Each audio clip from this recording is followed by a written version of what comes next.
ለመለኮታዊ መገለጥ ማኒፌስቴሽን በር መግቢያው ሜዲቴሽን gateway door for divine manifestation is meditation.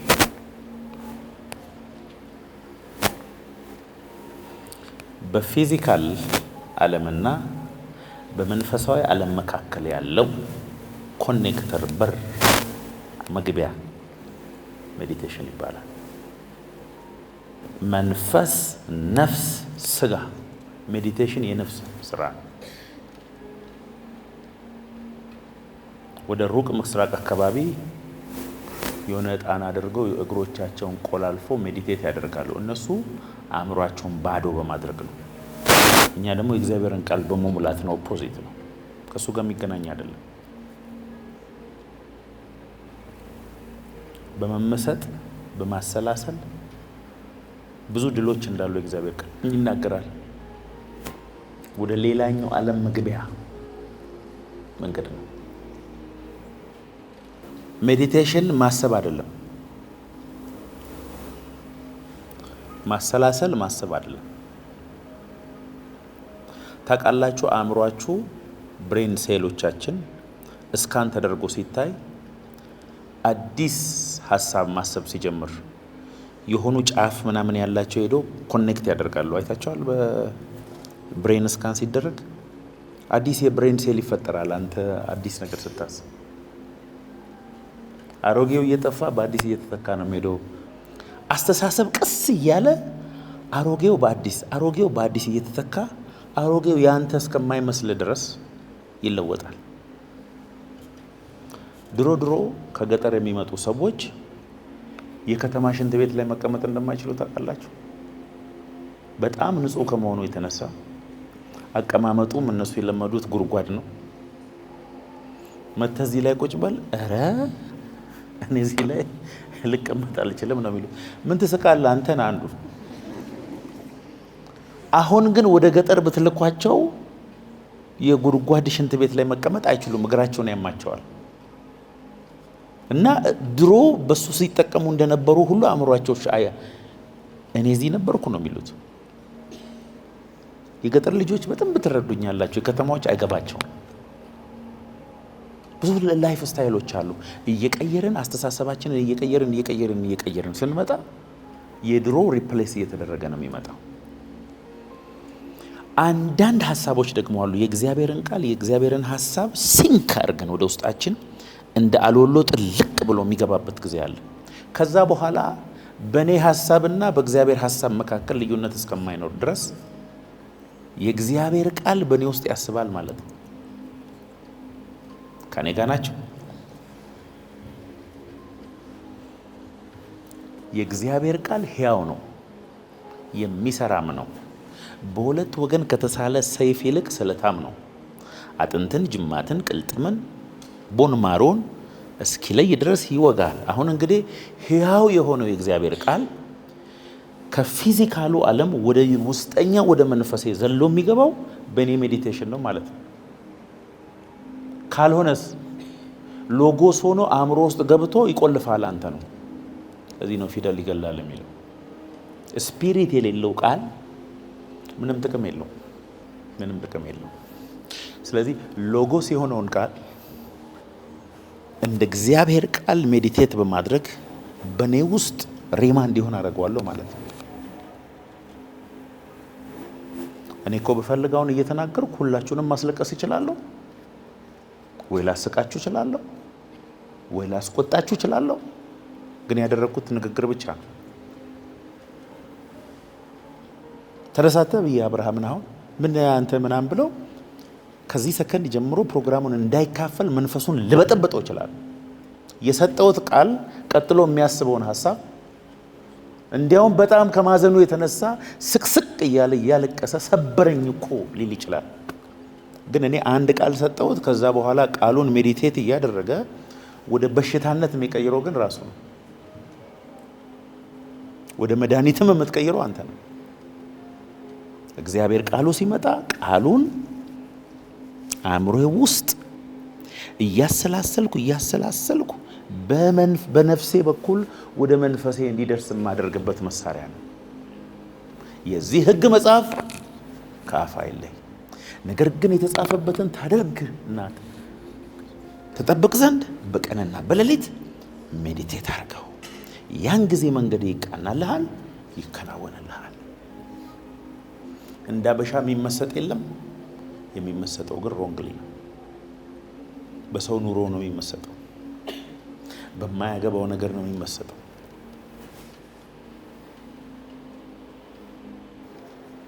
በግሪክ ፍልስፍና ውስጥ የመጀመሪያው ሰው ቴለስ ይባላል።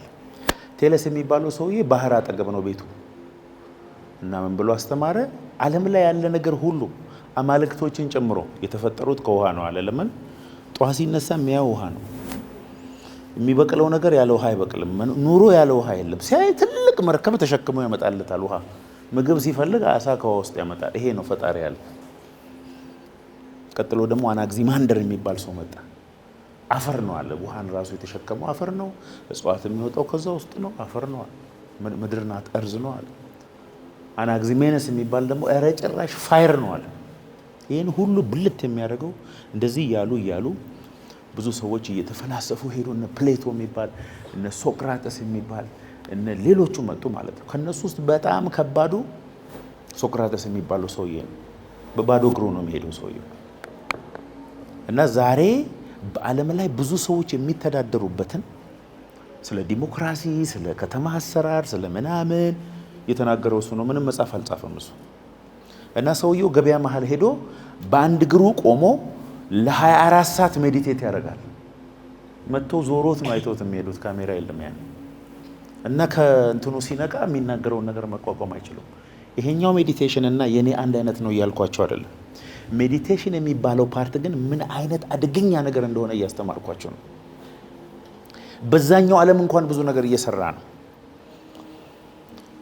ወደ መንፈስ ዓለም መግባት አለብህ። ከእግዚአብሔር ዓለም ጋር መገናኘት አለብህ። ወደ ውስጥ ጥልቅ ማለት አለብህ። በመንፈስ መገስከስ መቻል አለብህ። ካልሆነ ግን ናቹራል ሆነ ተወልደ ናቹራል ሆነ ትሞታለህ። በኢየሱስ ስም አይሆንባችሁ። ስለዚህ አሁን ጠላት ዲያብሎስ ማንም ሰው የእግዚአብሔርን ቃል ኳሊቲ ታይም ሰጥቶ ወደ ውስጠኛው ክፍል ገብቶ እንዲያስብ አይፈቅድለትም።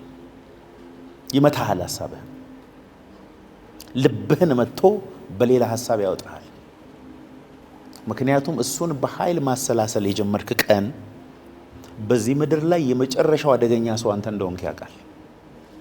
ወይ የኑሮ ሐሳብ ይሰጥሃል፣ የኑሮ ውድነት ይሰጥሃል፣ ልጆችን ያንጫጫብሃል፣ ወይ የሆነ ሰው ደውሎ እንዲያበሳጭ ያደርጋል። ትወጣለህ፣ ከዛ ውስጥ ትወጣለህ። በቃ ትወጣለህ። የማይወጡ ሰዎች አሉ፣ ግንብ የሰሩ ሰዎች አሉ። እነሱ ሰዎች በጣም አደገኛ ሰዎች ናቸው። በቀን ውስጥ 1 ሰዓት የእግዚአብሔርን ቃል ሳያቋርጥ ማሰላሰል የጀመረ ሰው በጥቂት ወራት ውስጥ መንፈሳዊነቱ ሌላ ደረጃ ነው የሚደርሰው። አብዛኛው ሰው በልብ ውስጥ ያለው እምነትና በአፉ የሚናገረው ነገር አንድ አይደለም፣ የተለያየ ነው። ለዚህ ነው ጌታ ኢየሱስ ሰው አምኖ በልቡ ሳይጠራጠር ልብ ውስጥ ያለው እምነትና የአፉ ቃል አንድ ከሆነ ይህን ተራራ ተነቅለ ወደ ባህር ሂድ ብል ይሆናል አለ ጌታ። ይሄና ይሄ የኛ ኮፍያና ጫማ ልባችን ውስጥ የእግዚአብሔር ቃል ሜዲቴት ተደርጎ ስፒሪት ፊልድ ሆኖ እንደ አሎሎ እንደ እሳት ልባችን ውስጥ የለም። ስለዚህ የምንናገረው ቃል የሰው ልብን ፐነትሬት አድርጎ መሄድ አይችልም። አየር ላይ ይቀራል፣ ሩቅ አይሄድም። መዝሙርም እንደዛው ነው። የአንዳንድ ሰው መዝሙር ያስጨፍራል፣ ምን ይላል፣ የሰው ልብ አካባቢ አይደርስም። የአንዳንድ ሰው መዝሙር ገና መዘመር ሲጀምሩ ወደ ውስጠኛው ክፍል ስለሚገባ ዘሴም መዝሙር ዘምሮ ሰዎች ዘሴም ሪዛልት የለም። ሙዚቀኞች ያው ነው፣ መዝሙሩ ያው ነው፣ ድምፁ እንዲያውም የዚህኛው የተሻለ ነው። የዛኛው ሰውዬ መጥቶ ልብ ውስጥ ገብቶ አልቅሰም ማታቀው ሰውዬ እንባ በግድ ግድቡን ጥሶ ሲዘንብ ታየዋል። ለምን? ያ መዝሙር ያንን ሰው ሜዲቴት አድርጎ ሲንክ አድርጓል ውስጡ። እኩል አይደለም። እኔ አሁን አብሬ ቁጭ ብዬ ካወራኋቸው ሰዎች ውስጥ እኔ ማቀውን ቃል ነግረው በኃይል የተነካውባቸው አንደኛ ፓስተር ቤኒን ናቸው። ፓስተር ቤኒን ስለ መንፈስ ቅዱስ ሲናገሩና እኔ ስለ መንፈስ ቅዱስ ስናገር እኩል አይደለም። ለመጀመሪያ ጊዜ የሰማውን የመሰለኝ ስለ መንፈስ ቅዱስ ይነግሩኝ። ስንት ዓመት ሰብኬ ስንት ያስተምሬ ለመጀመሪያ ጊዜ የሰማው መሰለኝ። እንባዬን መቆጣጠር አልቻልኩም። እጄ ይንቀጠቀጣል። ተነስተ ሩጥ ሩጥ በደበደ ይለኛል። ግን አዲስ እኔ የማላውቀውን ነገር አልነገሩኝም። ከአፋቸው ውስጥ የሚወጣው ወላፈን ነፍሴን አልፎ መንፈሴ የውስጠኛው ክፍል ነካኝ። ለሰዓታት አብረን ስናወራ አሳለፈ። ሌላው ፓስተር ክሪሶ ያኪሎሜ 2 ሰዓት ተኩል ነው አብረን ያሳለፍነው። ማመን አትችሉም። አካባቢያቸው ያለው ፓኒም አትሞስፌር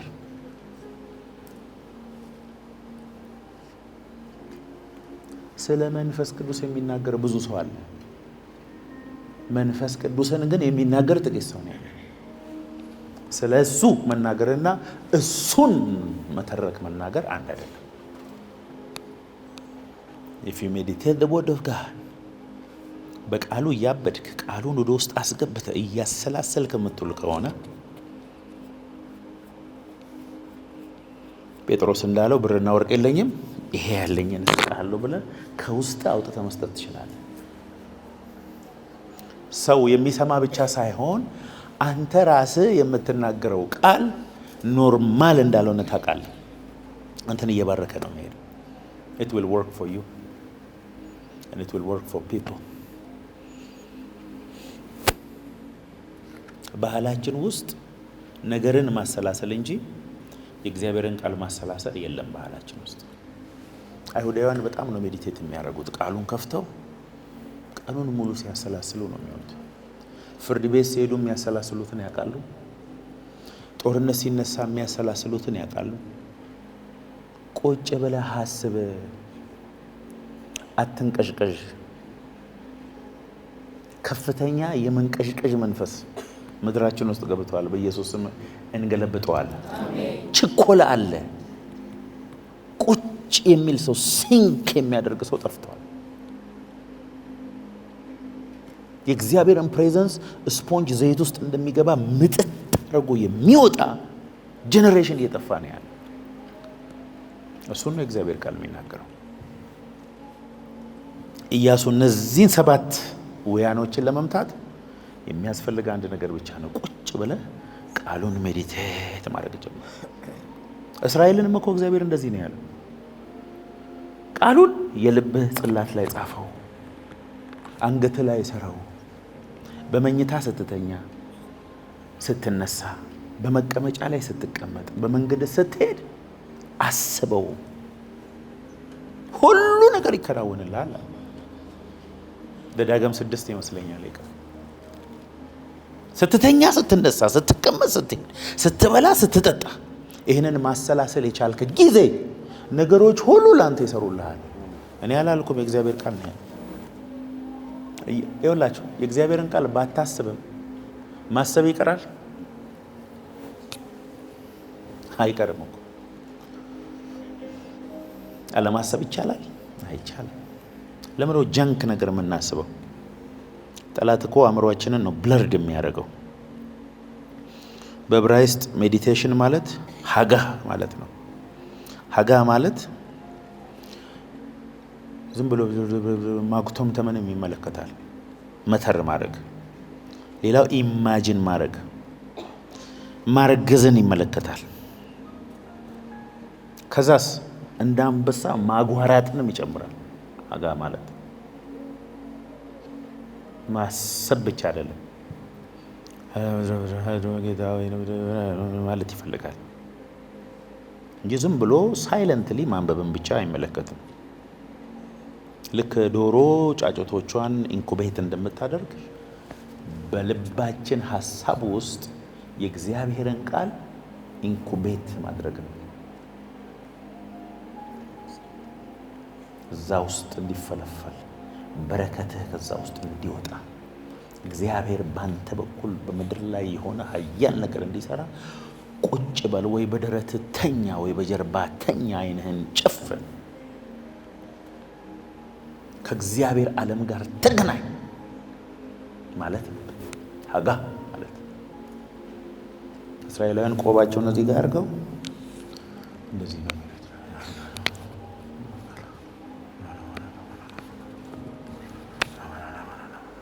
አሁን ብዙ ጊዜ መከራ ሲደርስባቸው መዝሙር 91 ነው የሚያነቡት። መዝሙር 91 ዳዊት አልጻፈም። ለምን መዝሙረ ዳዊት ውስጥ እንደገባ አናውቅም። ሙሴ ነው ከተራራ ይዞ የወረደው ተብሎ ይታመናል። ዲያብሎስ ኢየሱስን በምድረ በዳ ሲፈትን የጠቀሰው ከመዝሙር 91 ነው። መላእክቶቹን ስላንተ ያዛቸዋልና እስቲ ዝለል ያለው ከዛ ነው ጠቅሷል። በልዑል መጠጊያ የሚኖር ሁሉም በሚችል አምላክ ጥላ ውስጥ ያድራል። እግዚአብሔርን አንተ መታመኛዬ ነው፣ አምላኬና መሸሸጊያ ነው፣ በእርሱ እታመናለሁ። እሱ ጋዳጅ ወጥመድ ያነሳል፣ በላያችሁ ይጋርዳል፣ በክንፎቹ በታች ትተማመናል። እውነት እንደ ጋሻ ይከባል። ጋሻ እያሰብክ እሳት እያሰብክ አንበሳውና ጊንጡን ትረግጣለህ። በእኔ ተማምኗልና አስጥለዋለሁ፣ ስሜን አውቋል፣ ጋርደዋለሁ፣ ይጠራኛል፣ መልስለታል። ይሄን ኦቨር ኤንድ ኦቨር ኤንድ ኦቨር ኤንድ ኦቨር ኤንድ ኦቨር አጋን የሆነ ሰዓት ላይ ቃሉ ስፒሪቱ እናንተ ቀጥታ ትገናኛላችሁ። you are in alignment for the word of God to work in you። ስፒሪትህን ከዚህ ቃል ጋር በትክክል ባንተ በኩል መስራት ጀምራል።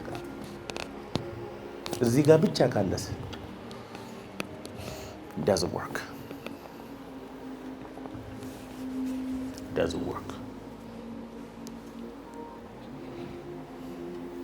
ማርያም መልአኩ ገብርኤል መጥቶ ትወልጃለሽ፣ ትጸንሻለሽ፣ ስሙን ኢየሱስ ትያለሽ አላት።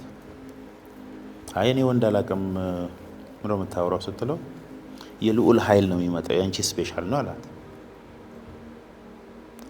እምነቷን ለመርዳት ብሎ መውለድ የማትችሏ ያረጀችው አክስትሽ ኤልሳቤት ራሱ በቅርብ 6 ወሯ ነው ካረገዘች አላት።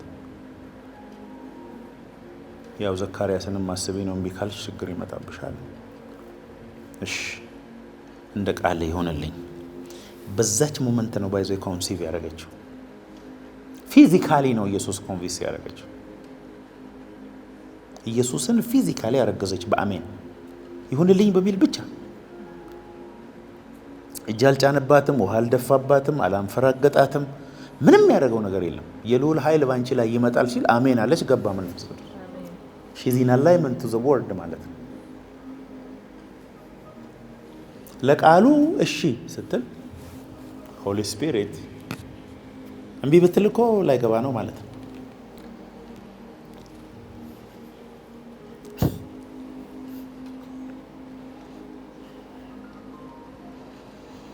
መንፈሳዊ ሪያሊቲን ለማርገዝ በውስጣችሁ በኃይል ለመጸነስ የእግዚአብሔርን ቃል ሜዲቴት ማድረግ ነው።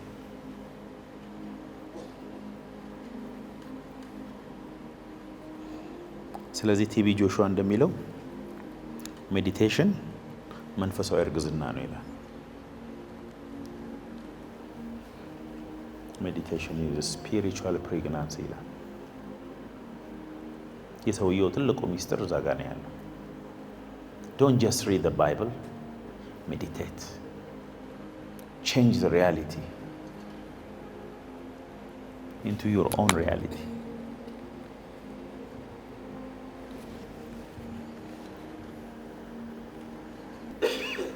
ባሪያዬን ዳዊትን አገኘሁት፣ ቅዱሱንም ቅባት ቀባሁት። ባይገኝ ኖሮስ availabilities ቢዚ ቢሆንስ? ሁሌ መጥቶ ያንኳኳል፣ በሩ አይከፈትም። ሊቀባው ቅባት ይዞ ይመጣል፣ የለም። እግዚአብሔር እኮ ሜዲቴት የማናደርግ ከሆነ ቤት በኩል በየትኛው ትራንስፖርት በኩል መጥቶ ነው የሚያገኘን? ለምን ነው ቸርች ስንመጣ ኮርፖሬት አኖይንቲንግ ባይል የሚሰራው? ሐሳባችን እኮ ፎከስድ ይሆንልናል። እዚህ ቃሉን ስንሰማ፣ ስንዘምር፣ ቴስቲሞኒ ስናይ፣ አጋንንት ሲወድቅ ስናይ፣ እግዚአብሔር መንፈስ መጥቶ እየተቆጣጠረን እኮ ይሄዳል። ያንን ሪያሊቲ እኮ ሁሉ ጊዜ የራሳችን ሪያሊቲ ማድረግ እንችላለን። ስሩ ሜዲቴሽን ማለት ቁጭ በል ሰዓት ውሰድ ከቃሉ ጋር ኢማጂን አድርግ እግዚአብሔር ባንተ የሚሰራው it will happen። በእጃችሁ ያዛችሁ ስልክ በሆነ ሰው አእምሮ ውስጥ ሐሳብ ነበር። የተቀመጣችሁበት ወንበር የሆነ ሰውዬ ሐሳብ ነው። ይሄ የምትቀመጡበት ቸርች የኔ ሐሳብ ነው። ይሄ ያስኩት ማይክ የሆነ ሰውዬ ሐሳብ ነበሩ፣ ወደ ሪያሊቲ ተቀየሩ። የእግዚአብሔርን መንግስትም እንደዛው be pregnant it will happen sink ምሳሌ 23:7 በልቡ እንዳሰበ እንዲህ ነውና በጣም እኮ ነው የሚገርመው። ሰው የሚል ከፊት ለፊቱ አለ። ሰው በልቡ እንዳሰበ እንዲሁ ነው። for as he thinks in his heart so is he። ሰው as a man thinks in his heart ሰው ማለት ሐሳቡ ነው ማለት ነው።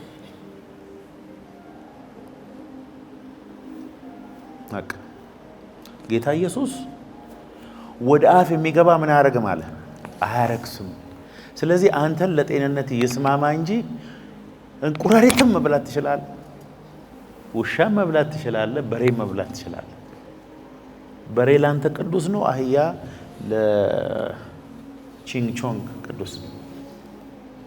ወደ አፍ ከሚገባ ነገር ጋር እንትና አትብሉ የሚባል ነገር የለም። አሳማ አትብሉ ብሏል ብሉይ ኪዳን። በአዲስ ኪዳን ብትበሉ ችግር የለውም፣ ግን በሳይንስ በተጠና ጥናት የብዙ በሽታ ምንጭ ነው አሉ አሳማ መብላት። እዚህ ኢትዮጵያኖች ስለማንወድ እግዚአብሔር የተመሰገነ እንጂ እሱንም መብላት መብት ነው። የሚያረክሰው አለ ጌታ ከልብ ውስጥ የሚወጣው ሐሳብ ነው አለ። ማንኛውም ክፉ ሐሳብ፣ መግደል፣ ዝሙት፣ እርኩሰት፣ ጭካኔ፣ ሌብነት፣ ማንኛውም ነገር የሚወጣው ከሰው ልብ ነው አለ። ሐሳብ እኮ ነው የሚያረክሰው ሐሳብ ነው። የሚቀድሰው ሐሳብ ነው። ቅባታ ሐሳብ ነው። ማደግ ሐሳብ ነው። ከሰዎች ልዩ የሚያደርገው ሐሳብ ነው። ስለዚህ አጥብቀህ ምንህን ጠብቅ? ልብህን ጠብቅ። ህይወትህ ከዛ ነው የሚወጣው። ለምሳሌ አንድ ቆሻሻ በባልዲ ሙሉ በጣም ቆሻሻ ውሃ ይዤ ቧንቧ ጋር ብሄድና ቧንቧን ብለቅበት መጀመሪያ ቆሻሻው ይበዛል፣ ይዳረሳል። እየበዛ ውሃው ንጹህ እየገባ በሄደ ቁጥር ቆሻሻው እየወጣ ከሆነ ጊዜ በኋላ ባልዲው ሙሉ በሙሉ ንጹህ ውሃ ነው አይደለም ይሆን? በቃ ሪፕሌስ ይደረጋል። ጠላት የኔን ህይወት ዲስትሮይ የሚያደርግበት ብቸኛው መንገድ ሐሳቤ ነው። ሌላ ምንም መሳሪያ የለውም ጠላት። ምንም ከሐሳብ በስተቀር አጋንንት ካንተ ጋር ሊዋጋ የሚችልበት መንገድ የለም። ለዚህ ነው ይሆንላችሁ ሐዋርያው ጳውሎስ በክርስቶስ ሐሳብ ላይ የሚነሳውን ማንኛውንም ሐሳብ ምን እናደርጋለናል? እናፈርሳለን። መፍረስ አለበት። በክርስቶስ ሐሳብ ላይ የሚነሳ ሐሳብ አለኛ ውስጥ፣ ከእግዚአብሔር ቃል ውጪ የሆነ ሐሳብ አለኛ ውስጥ፣ ከድሮ ማንነታችን የመጣ ሐሳብ አለኛ ውስጥ፣ እዚህ ምድር ላይ ያሉ ሰዎች ከሚያስቡት ተነስተን የምናስበው ሐሳብ አለኛ ውስጥ። ይህንን ዓለም አትምሰሉ የሚለው በዚህ ዓለም አስተሳሰብ እናንተ ማትያዙ ነው። የእናንተ አስተሳሰብ ሼፕ መደረግ ያለበት እንደ ቃሉ ነው። አሁን እኮ በነገራችን ላይ ሰዎች ሁሉ ሐሳብን ከቤተ ክርስቲያን መኮረጅ ሲገባቸው አሁን እኛንን የምንኮርጀው፣ አለባበስ የምንኮርጀው፣ አነጋገር የምንኮርጀው፣ ብዙ ነገር የምንኮርጀው። አስተሳሰብ በነገራችን ላይ ኢነርጂ ነው፣ ፍሪኩዌንሲ ነው። የምታስበውን ሐሳብ የሚያስቡ ሰዎች ወደ አንተ ይመጣሉ። ቤት መግዛት የምታስብ ከሆነ ቤት መግዛት ያሰበ ሰው አጋጣሚ በሚመስል መልኩ ወደ አንተ ይመጣል። ሞት የምታስብ ከሆነ መሞት የፈለገ ሰው ወደ አንተ ይመጣል። ስለ ትዳር በጣም የምታስብ ከሆነ በጣም ጥሩ ባል ወደ አንቺ ይመጣል። እስቲ የፈለጋችሁትን የምታስቡት ነገር ሌላ ሐሳብ ያንን ተመሳሳይ ነገር ወደ እናንተ ይስባል። ውድቀት የምታስቡ ከሆነ ብዙ የወደቁ ሰዎችን ወደ እናንተ ያመጣል። ለዚህ ነው ብዙ ሀብታሞች አይታችሁ ከሆነ ከድሃ ጋር ጊዜ ማሳለፍ አይፈልጉም። በፍጥነት ድሃ እንደሚያደርጓቸው ያውቃሉ፣ በሐሳባቸው ብቻ። ከተቀቡ ሰዎች ጋር ብቻ የምትውል ከሆነ ምንም አትጠራጠር፣ ከአምስቱ ጋር ከዋልክ ስድስተኛው አንተ ነው። ይሄው ነው ሪያሊቲው። ይሄ ነው ሐሳብ ኮንቴጂየስ ነው፣ ይተላለፋል። ጨለማም ብርሃንም ይተላለፋል።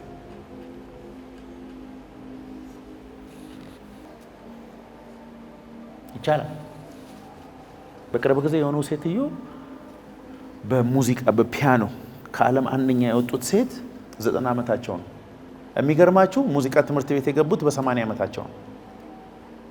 በ80 ዓመታቸው ድረስ ፒያኖ አንዷን ቁልፍ ተጭነው አቁ ከመሞቴ በፊት አንዴ ለሞክር ሲሉ ለካ ሴትዮዋ ከዓለም አንደኛ ሪትም ውስጣቸዋል። ተምረው ከዓለም ዋንጫውን ወሰዱ። ምን ያደርጋል በ90 ዓመት? ለምን አያረግም? በ40 ዓመት ፓራላይዝድ መሆን ነው እንዴት ታዲያ የሚያደርገው? በ30 ዓመት እቤት መተኛት ነው እንደሚያደርገው። አሁን ጆይስ ሜር ደስ አይሉም? ጆይስ ሜር 90 ምናምን ዓመታቸው የጆይስ ሜርን ስብከት ለመስማት ይወላቸው አሜሪካ ሁሉ ነው ተገልብጠው የሚሄደው። 90 ዓመታቸው ነው። ድምጻቸው ሁሉ ተቀይሯል። እዛቸው ሲያስተምሩ ይወለ ባን መቋቋም አትችልም፣ ቦታ አታገኝም። በ90 ዓመታቸው ያገለግሉ። ከአፋቸው ውስጥ የሚንጠባጠበው ቃል እንደ ማር ነው የሚጣፍጠው። እድሜ አይደለም ማለት ነው። change the way you think ጌታ በኢየሱስ የሆነ አእምሮአችሁ ውስጥ ያለውን ብርጭቆ ልስበረው መሰል። በአልችልም እንደዚህ በአይሆንም እንደዚህ ሽባ ፓራላይዝድ የሆነ አስተሳሰብ ነው ያለው ኢትዮጵያ ውስጥ። ማን ስለሆንኩ ነው እኔ ምናምን? በዓለም ላይ ትልቅ ስራ የሰራ ሰው አንዱም ካንተ አይሻልም። አንድ ሰው አምጡልኝ፣ አይሻልም። የሚሻለው ምንድነው? ሰው ቢስቅብኝ የሚሳቅብኝ፣ ባይሳካልኝም አይሳካ እኔ ወጥቼ ሞክራለሁ ያለ ሰው ነው የተሳካለው። ሳትሞክር ምን መልአኩ ገብርኤል መጥቶ ልጄ ሆይ ተነስ አሁን ጊዜ ነው አይልም። ገብርኤል ጨርሷል። አንተ ነህ መነሳት ያለብህ ውስጥ ካለው ህልም ጋር እግዚአብሔር በመንፈስ ውስጥ ካስቀመጠው ነገር ጋር የእምነት እርምጃ የምትወስደው አንተ ነህ። እግዚአብሔር ያሳካል። አሜን በሉ። አሜን።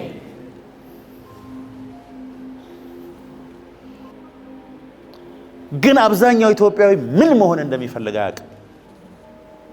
እስቲ አስብ፣ ምንድነው መሆን የምትፈልገው? አታውቅም። ዛሬ አንድ ነገር ነው፣ የዛሬ ሳምንት ሌላ ነው፣ የዛሬ ወር ሌላ ነው፣ ከ10 ዓመት በኋላ ሌላ ነው። እውነተኛ ጥሪ ያላቸው ሰዎች አይቀያይሩም። ብዙ ጊዜ ፐርፐዛችንን ለመኖር የምንፈልገው ከራሳችን ሐሳብ ተነስተን ነው። ስለዚህ በራሳችን ሐሳብ ተነስተን የምንሄደው ነገሮች ሁሉ ሮንግ ስለሆኑ ፍራስትሬት አድርገን እድሜያችንን እንጨርሳለን። የእግዚአብሔርን ቃል ሜዲቴት ከማድረግ ፐርሰናል ፌሎሺፕ ከሱ ጋር በማድረግ ግን ከጀመርን ኢየሱስ የመጨረሻው ሪያሊቲያችን ስለሆነ ልክ እናንተ እንዳላችሁ ተስፋ በጎኔ እንዳለች ኢየሱስ በጣም ሪል ስለሚሆን የኔን ፐርፐዝ በዛ መንገድ ቀይሳለሁ ማለት ነው። አልደናገርም። እግዚአብሔር ተራ ልጅ የለውም። ያለ ፐርፐዝ ወደዚህ ምድር ያመጣው ሰው የለም። ስተት የሆነ ሰው እዚህ ቸርች ውስጥ የለም። spend very quality time in the presence of the Lord። ሰው በልቡ እንዳሰበ እንደዚህ ሆኖ ብለናል። man thinks in his heart። መንፈሳችሁ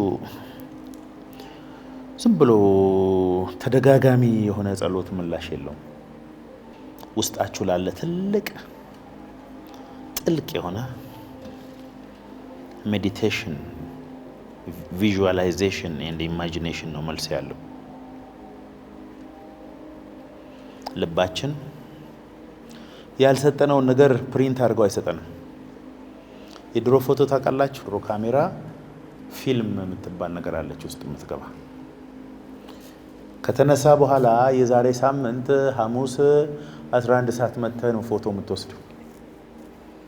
ከዛ በኋላ ሰውየው ጨለማ ክፍል ገብቶ ፊልሟን በኬሚካል ውስጥ አድርጎ በጨለማ ክፍል ውስጥ እንዲያየ ነው በፕሪንተር ፕሪንት አድርጎ ከለሩን አስተካክሎ ፎቶ የሚሰጥ። የአባት ፎቶ እንደሱ ነው የተነሳው ቤት ያለው።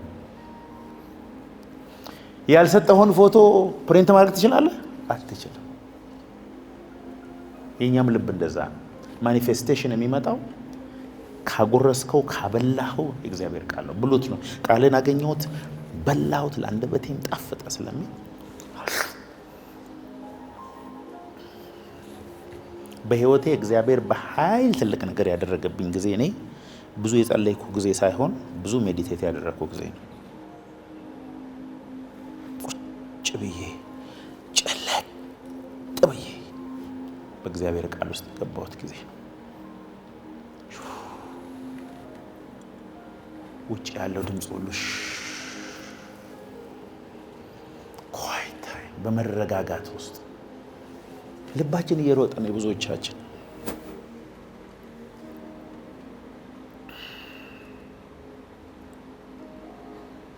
ዕብራውያን 4:12 ምንድን ነው የሚለው? የእግዚአብሔር ቃል ሕያው ነው፣ ሬማ ነው፣ በአፍ በአንደበት በኩል በጉሮሮ ገብቶ ወደ አእምሮ በሀሳብ ገብቶ በጆሮ ገብቶ ማኒፌስትድ የሆነ የእግዚአብሔር ቃል በአንተ ልብ ውስጥ ያመጣል ነው። መዝሙር ምዕራፍ 1 ቁጥር 2 እና 3 ደግሞ በውሃ ፈሳሾች ዳር እንደተተከለ ቅጠሏ እንደማይረግፍ ፍሬዋን በየጊዜዋ እንደምትሰጥ ዛፍ ይሆናል።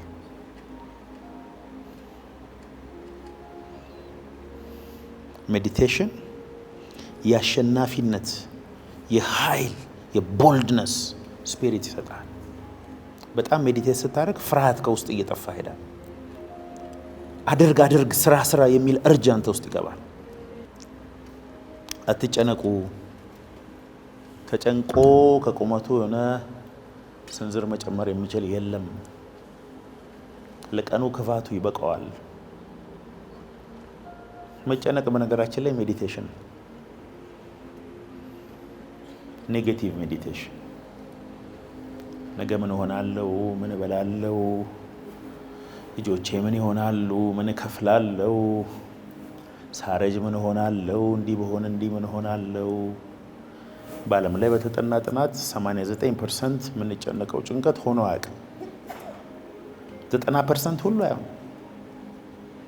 አንተን ግን መልከን ቀይሯል፣ ፊትህን ቀይሯል፣ አሸብተዋል፣ ሪንክል በሪንክል አድርጎሃል፣ ተስፋ አስቆርጦሃል፣ ደስታህን ሰርቆብሃል። ደስታም እኮ ሜዲቴሽን ነው። አካውንት ላይ ትልቅ ብር ሲገባ ደስ ካለ ብሩን እኮ አላገኘኸውም፣ ቁጥር ነው ስልክ ላይ ገባው። ደስታህን ግን ውስጥ የነበረውን ብሩን በማሰብ አንተ ራስህ አክቲቬት አድርገው ነው። አንድ በጣም የደበራት ከቦይፍሬንዷ ጋር የተጣላች በቃ ተስፋ ቆርጣ ጨለማ ክፍል ውስጥ አልጋ ላይ የተኛች ልጅ ቢደውልላትና በቃ ታርቀናል፣ አሁን ሂልተን ሆቴል ነኝና እራት ጋብዝሻለሁ ቢል እንደ ጄኪ ቻን ተገልብጣ ተነሳ። ልብሷን ራሱ የምትለብሰው አለባበስ ፀጉሯን ሄዳለች እንዴ? አልሄደች። አልጋ ላይም ፓራላይዝ አድርጎ ያስተኛት ሜዲቴሽን ነው። ከአልጋ ላይም አዘልሎ ያስነሳት ሜዲቴሽን ነው። ለምን በባዶ ሜዳ ግን እንደሱ እንደ ጄኪ ቻን አንሆን? የእግዚአብሔርን ቃል ትሬዠር ያደረጉ ሰዎች በቃሉ ቤታቸው እኮ እብድ ናቸው። የእግዚአብሔርን ፕሮሚስ በማመን እብድ ናቸው፣ ደስተኞች ናቸው። የመንፈስ ፍሬ ነው ሰላምና ደስታ፣ ፍቅር ውጭ ላይ አይገኝም። The most powerful people in the spirit realm are those who meditate the word of God. ለሰዓታት ልሳን የሚናገሩ ለሰዓታት ሜዲቴት የሚያደርጉ ሰዎች አንስቶፐብል ናቸው። ጠላት ግን አሁን መጣ፣ ተወስደናል፣ ሄደናል፣ ከልባችን ጋር አይደለንም። ሐሳባችን ሙሉ በሙሉ ኤሎን ማስክ ገዝቶታል። አይፎን ሳምሰንግ ወስዶታል። የለንም። የምናስበውን ሐሳብ የሚሰጡን እነሱ ናቸው። አሜሪካ ፋሽን የሆነ ነገር ወር ሳይሞላው ምድሩ በጠቅላላ ፋሽን ነው። አለባበሳችንን ሼፕ የሚያደርጉ፣ አስተሳሰባችንን ሼፕ የሚያደርጉ፣ ሁሉ ነገራችንን ሼፕ የሚያደርጉልን እነሱ ናቸው። አሁን አንድ ሰው ትልቅ ሰው ነው የሚባለው ትልቅ ሰብስክራይበር ያለው ነው። ድሮ መጽሐፍ የጻፈ አዲስ ግኝት ያገኘ ትልቅ ህንፃ የሰራ ያስተማረ ትልቅ ትምህርት የተማረ ሰው ነው። አሁን ሰብስክራይበር ያለው ይሄ እኮ አታውቅም እንዴ? 2 ሚሊዮን ሰብስክራይበር ያለው ሰው ነው። ምን ሰርቶ ነው? ደንሶ ነው፣ ተሳድቦ ነው። የትልቅነት መስፈርቱ ራሱ ጠፍቷል። አሁን ምሁር ሰው የለም። አሁን ሰብስክራይበር የለውም፣ የሚሰማውም የለም። አሁን እውቀት የሚናገር ሰው እናንተም አሰሙ። የሚሳደብ ሰው ነው የሚሰማው። የሚቀልድ ሰው ነው የሚሰማው። የሚያሾፍ ሰው ነው የሚሰማው። ቁጭ ብሎ ህይወትን የሚቀይር የሚናገር ሰው የሚሰማው ሰው የለም። ከዚህ በኋላ አለቀ፣ በቃ ዴድ። ያኛው ዘመን አልፏል። ኢንቬንሽን ትላልቅ ነገር የፈጠረ ሰው ስለሱ የሚያወራም የለም፣ መስማት የሚፈልግም የለም። ቧልተኛ፣ ቀልደኛ፣ ፌዘኛ ጨምሮ ሌለ ጄኔሬሽኑ እንደዛ እየሆነ ነው። ሜዲቴሽናችን ተወስዷል። እንደ እግዚአብሔር ቃል አናስብም። እንደ ቲክቶክ ነው የምናስበው። በጌታ በኢየሱስ ስም ይሄ ከኛ ላይ ይነሳ። ስለዚህ ወገኖቼ have a quality time in the presence of the Lord. Be powerful. ሁላችንም አሁን የምንፈልገው ከእግዚአብሔር ቃል ይልቅ፣ ከእግዚአብሔር ክብር ይልቅ፣ ከአኖይንቲንግ ይልቅ ብር መስራት ነው የምንፈልገው። ዋናው ብር ነው የሚለው ጴንጤ ራሱ። ዋናው ይሄንን መያዝ ነው። ይሄ ነው ዋናው ነው።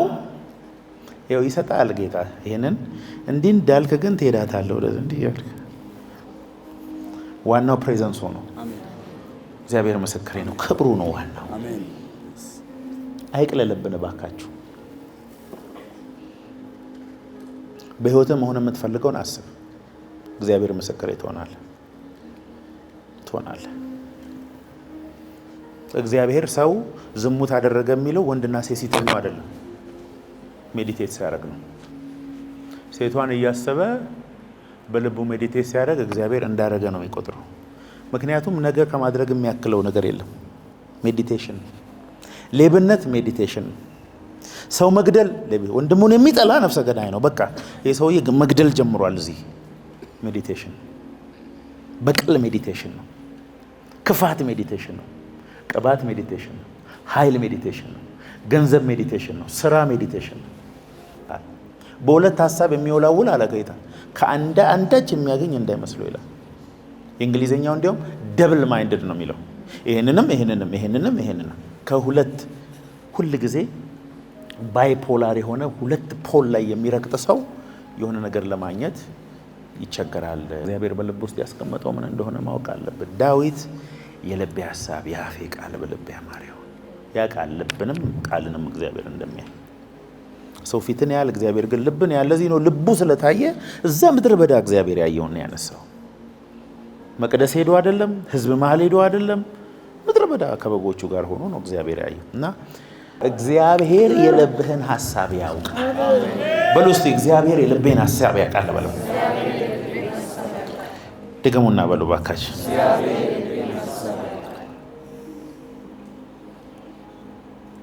አይቀርብም። እግዚአብሔር መልስ የሚሰጠው ልብ ውስጥ ላለው ስትራክቸር ነው። ልብ ውስጥ ላለው ኢነርጂ ነው። ልብ ውስጥ ላለው ስበት ነው እግዚአብሔር ለካ መልስ ያለው እንጂ ካንተ አማርኛ፣ እንግሊዘኛ፣ የቃላት ስኬት ጋር ጉዳይ ያለው እግዚአብሔር the meditation of your heart ዲፕ ልብ ውስጥ ያለውን የረሃብ ጥልቀት እግዚአብሔር ያውቃል። እግዚአብሔር ብቻ ነው እሱን ቦታ አክሰስ ማድረግ የሚችለው። ሳይንስ አክሰስ አያደርግም። ቤተሰብ አክሰስ አያደርግም። ኢቭን አንተ አክሰስ አታደርግም። ግን አንተ ያንን ቦታ ኮምፎርታብሊ እግዚአብሔር እዛ ላይ ሬን እንዲያደርግን እንዲገዛ ግን ለእግዚአብሔር ልሰጠው ትችላለህ ማለት ነው። ውሳኔህን፣ ጭካኔህን፣ የረሃብን ጥልቀት። ረሃብ የሌለው ትውልድ አለ። በዚህ አሁን ልጆቻችን የኛ አሁን የአዲሱ ጄኔሬሽን ብላ በብላ እኮ ነው የምንጣለው። የድሮ እኮ ያን ቃል አምጣ በቃ አንተ ልጅ ሆድ ተነረተ ተብሎ ነው። እኛ እኮ ድሮ ዋና ሄደን፣ እግር ኳስ ሄደን፣ ብስክሌት ነርተን፣ ሞተር ሳይክል ነርተን ተደባድበን እቤት ስንገባ በቃ ተቀጥቅጠን ስንት ቀበቶ አልቆብን ነው ምንገባው። ያሁኑስ ከቤት ወጣ፣ ስልክን ቁጭ አርግ፣ ሄደ እንደ ልጅ ተጫዋት፣ አይወጣም። ያሁኑ ቁጭ በጌታ በኢየሱስ ሜዲቴሽኑን እንዲያርጎ የሚበላ መስታወት ፊት ለፊቱ ቁጭ ብለዋል። ኳስ አይጫወት፣ ከጓደኛ ጋር ሶሻላይዝ አያደርግ፣ ምግብ መብላት አይወድ። ረሃብተኛ ግን አለ። ኢየሱስን ለዚህኛው ጄኔሬሽን የሚገልጥ ደግሞ አለ። ለዚህኛው ጄኔሬሽን የሚሆን ሌላ ቅባት እኮ አለ። ሰማይ የሚለውን እናረግዛለን። ሐሳባችን፣ ሜዲቴሽናችን ከእግዚአብሔር ሐሳብ ጋር ኢን አላይመንት ይሆናል። እግዚአብሔር የሚፈልገውን ነገር አስባል። ጠላት እኮ መጥቶ ይሁዳ ምንድን ያደረገው? ሐሳብ አስገባበት ይላል። ሐሳብን የወረወረው ሐሳቡን ተቀበለሱ። ሰይጣንም ሁሌ ነው አንዳንዱ አርጎ ይመልሰዋል። ሰይጣን ይፈትናል።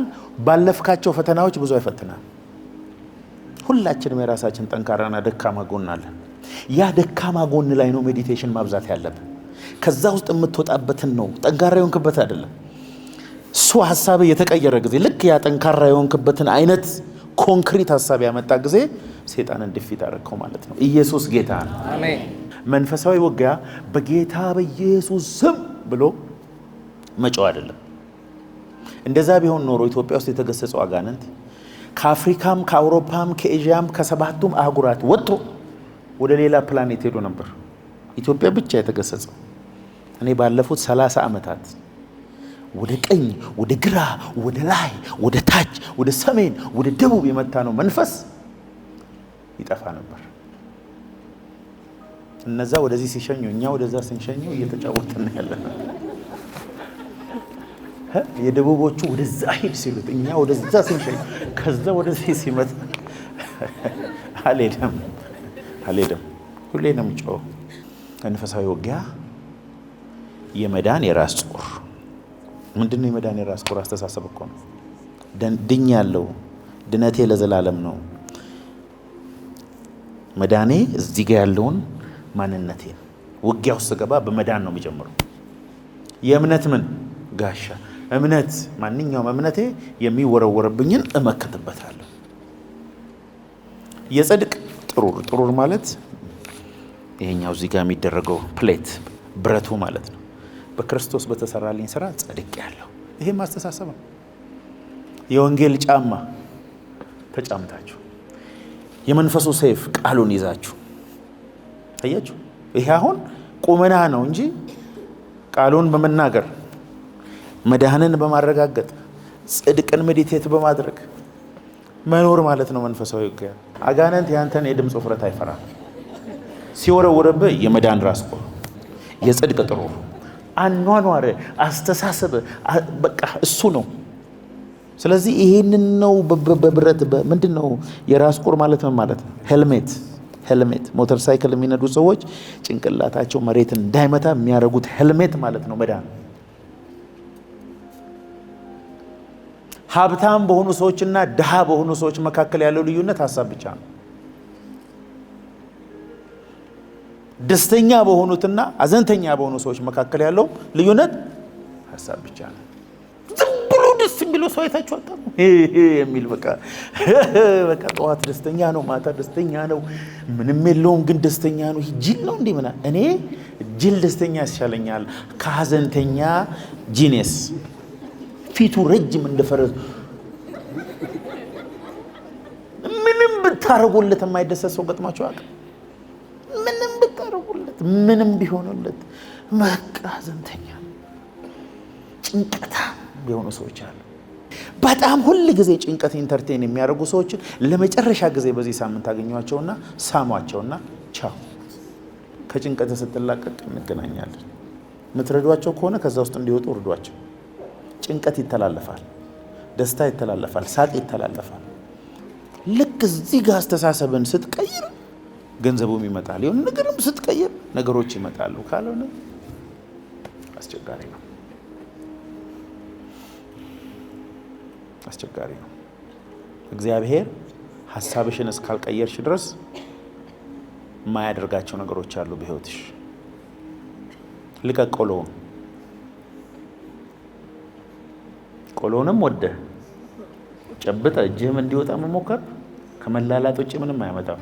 ቆሎን ልቀቀው፣ አሮጌውን ሐሳብ ልቀቀው። ይሄ እንደ ማግኔት ወደ ታች ከሚስብህ አሁን ኢትዮጵያውያን ሁሌ ነው ማነሳው ይሄንን አሮጌ ዕቃ እንኳን አትጥሉ። አንተ ስትወለድ የነበረው ብረት ድስት በቆራሌው ተበይዶ ግድግዳ ላይ ምን ይሰራል? የ2025 የተመረተ መኪና ሰው እየፈጨ ባለበት ዘመን እኔ ስወለድ ነው ብለ የ74 ዓመተ ምህረት ትሪ ሳህን አንበሳ ያለበት ወይኔና ማሚና ዳዲ ሲጋቡ የነበረ ብለ አሮጌ የበሰበሰ ዕቃ ቤት። ይሄ የፖቨርቲ መንፈስ ነው። በኢየሱስም ጠራርገህ ታስወጣዋል። አሜን አትበል። አታወጣውም። ልብስህን ለመስጠት እንቀጠቀጣለህ። የደረቀ ጫማ እንደዚህ የተገለበጠ ፀሐይ መጥቶት ዝናብ መጥቶት እንዲህ የደረቀ ቋንጣ የሆነ ጫማ አልጋ ስር ምን ይሰራል? ከሱን ጀምር እንጂ የነተበ የ20 ዓመት ልብስ ምን ይሰራል? ከሱ እኮ ነው አስተሳሰብ የሚጀምረው። ጊቭ ኢት አውት ይውጣ። አሜን። ይኸውላችሁ እሱ አካባቢ ነው ያለው ዲመን ቁጭ ብሎ አስተሳሰብህን ይዞ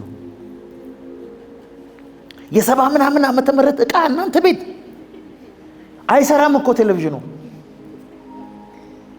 ግን እሱን ለመስጠት ትንቀጠቀጣል። ቲቪው አይሰራም። የተበላሸ ቲቪ ቆራሌዮ ከ20 ብር በላይ የማይገዛው ቲቪ አስወግድ በጌታ በኢየሱስ ስም። አስተሳሰባችሁ ውስጥ እኮ እየመታወት ነው ያለው። እርዳታ ሞድ ውስጥ አእምሮ ከተቀመጠ እድሜ ዘመንን ሰው አትሆንም። አሁን የመስጠት ሲስተም ውስጥ በኢየሱስ ስም ግቡ።